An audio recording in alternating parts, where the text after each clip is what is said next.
Maallaqa doolaara hedduu hojjedhee argadheera. Konkolaataa manaas konkolaataa addunyaa kanarra jiran mimmiidhagoo ta'an bitadheera. Akkasuma mana jireenyaa biyyoota garagaraarra Ameerikaa, Awurooppaa, Eeshiyaa, biyyoota garagaraa Afrikaa dabalatee mana jireenyaas bitadheera. Akkasuma bakkoota bashannanaa bakkoota qalbii koo na fayyisu jedhee yaadu yookaan immoo qalbiin koo itti na bohaara, qalbiin koo bakka kanatti na fayya yookaan immoo bashannanuu nan danda'a jedhu hundayyuu deemee bashannaneera.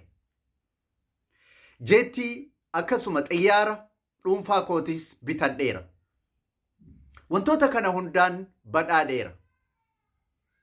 Garuu immoo maallaqni koo kun fayyaa naa bituu hin dandeenye jedha abbaan qabeenyaa beekamaa Ameerikaa tokko. Kana wantan kaaseef waa malee miti.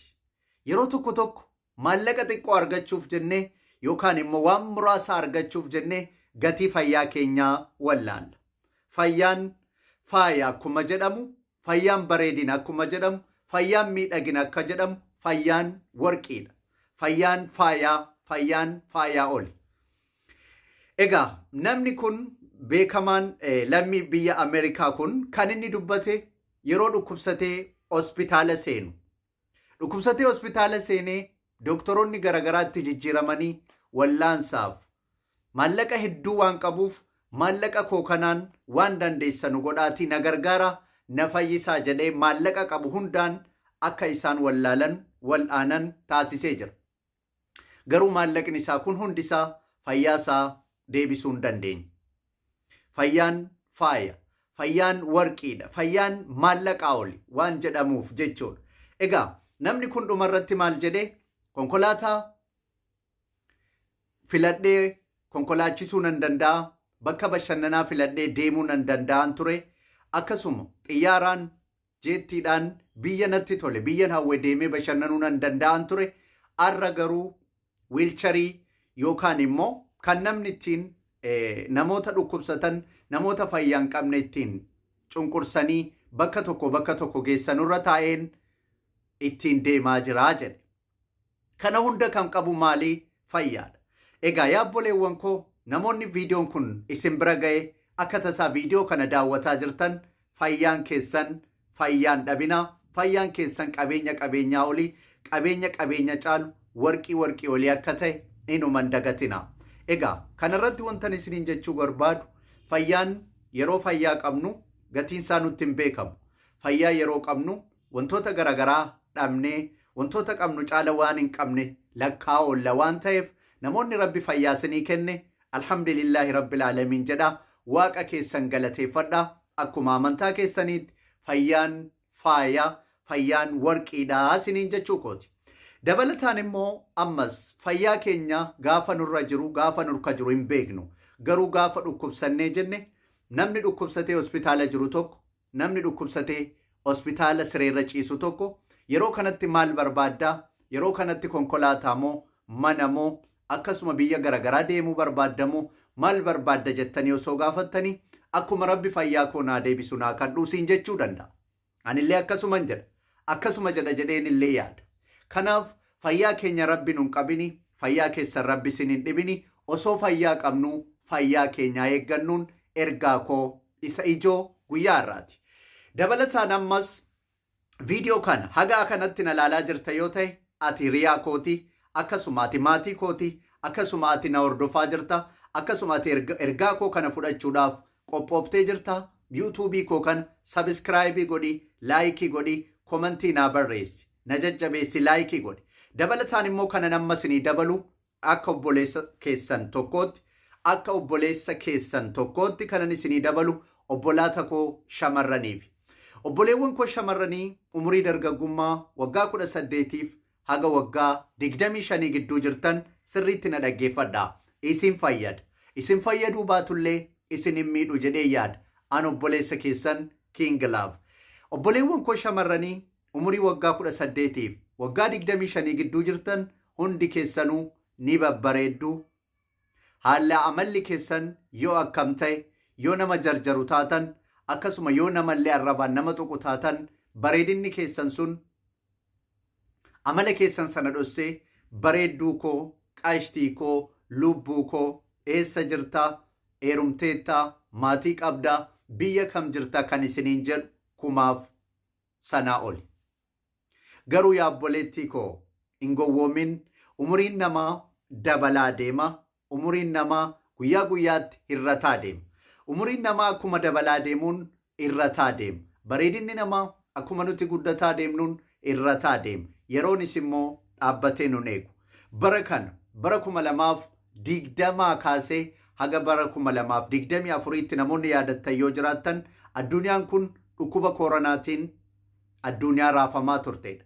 Har'a garuu namni hunduu sana dagatee jiruu isaatti kaan duniyaa duuka kaan immoo jiruu isaa idilee duuka maraataa jira. Bara sana bara koronaa sana namni hundinuu haadhaaf abbaan wal dagatee addunyaan balbala walitti cufee barri koronaa kun inuma nurra darbaa jedhee namni hunduu yaada keessa ture. Amma sunis dagatamee addunyaa biraa keessa jira.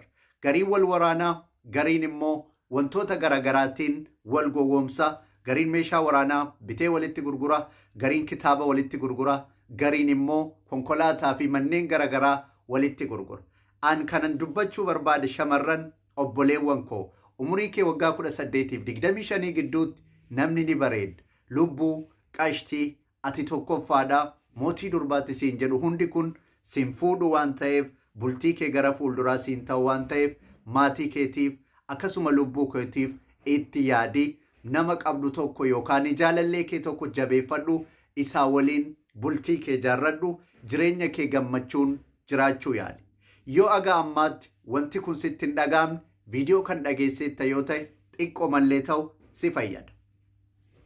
Si fayyaduu baatus si miidhu jedhee yaada. Kanaaf obboleewwan koo haalaaf amala keenya rabbi nuuf haa tolchu siniin jecha umurii keessa waggaa 18-25 gidduu jirta yoo ta'e ilmi dhiiraa tokko maallaqa qabaatee qabaachuu baatee bareedduu baatee biyya keessa jiraatee biyya alaa jiraatee siin fuudha siin jedhee jennaan yoo nama jaallattu ta'e maal qaba jettee hin dheefsin yookaan immoo maal qaba jettee irraan baqatin. Maaliif seeti obboleessa keessa gaafa fuuchuuf deemu gaafiidhuma akkasiiti saquun nama waan ta'eef obboleessi keessa fuudha malee hafaa atis eeruma malee haftaa. Umuriin keenya nurraa godaanaa, bareedinni kun nurraa darbaa, garuu umuriin keenya dudduubatti deebi'uu hin danda'u waan ta'eef carraa kanatti fayyadamiin dhaamsa obboleessa koo obboleessa kee Kingilaaf. Galatoomaa ulfaadhaa ergaa koo kanarra kaasuu yaaleef wantootuman ilaalaa, wantootuman taajjabaa, wantootuman argaa jiruu fi akkasuma sooshaal miidiyaa kanarra deemurraa kaaseetan. Umurii shamarranii kana yeroo ammaa kana addunyaan maallaqaa taatee jirti. Addunyaan maal beektaa? Hagam barattee digirii moo maasterii qabdaa osoo hin taane maal qabdaa meeqa qabdaadhaan dorgomamaa jira. Addunyaan bareedinaa miti. Addunyaan beekumsaa miti. Addunyaan maallaqaa fi addunyaa miidiyaa sooshaal miidiyaa fi beekamtiiti. Addunyaa kana keessatti immoo abshaala ta'utu nu barbaachisa. Maaliif jennaan an bareeduman qabaa, abbaa barbaadetti heerumuu nan danda'a, sooressa eeggadhee heerumuu nan danda'a, hiyyeessi maallaa godha yoo jettan isinumatu miidhama shamarran obboleewwan koo. Anillee obboleettii nan qaba waan ta'eef akka obboleessa keessaniitti gorsa kana naa fudhadhaan dhaamsa kooti. Kanaaf addunyaa abshaalli keessa darbu kana keessatti gowwaa taanee hafuun gaarii mitiin isiniin jedha. Addunyaa kana duuka deemuudhaaf maallaqa meeqa qabdaa waan ta'eef beekumsa qabamoo bareedina qabaa osoo hin taane addunyaa kana duuka darbinee yeroo keenyatti haa fayyadamnuun dhaamsa koo sadhumaati. Egaa komantii keessan naa barreessuu hin dagatina. yuutuubii koo kana sabiskiraayibii naa godha. Ergaa qabdan gorsa qabdan akkasuma na jajjabeessaan isiniin jedha. Namoonni yuutuubii kootiif haaraa taatan ammas irra deebi'aa yuutuubii kana sabiskiraayibii godha, laayikii godha, komantiitti naa barreessaa. Yaada qabdan, qeeqa qabdan, gorsa qabdan, wantoota sirreeffamuu qaban akkasuma wantoota akka yaadaattis naa kennuu dandeessan komantii jalatti naa barreessaa. Isinin jaalladhaa, naa galatoomaa, ulfaadhaa. Viidiyoo biraatiin haga walitti deebinutti an obboleessi keessan Kingilaaf. Namoonni karaa tiiktookii na beektan akkasuma karaa feesbuukii na beektan yuutuubii koo kanaanis maatii haa taanuun isinin jedha. Gaaffii qabdan, yaada qabdan komantii jalatti naa barreessaa. Isinin jaalladhaa. Naa galatoomaa ulfaadhaa bakka jirtanutti fayyaan dhabinaa fayyaan keessan hin qabamin isiniin jedha.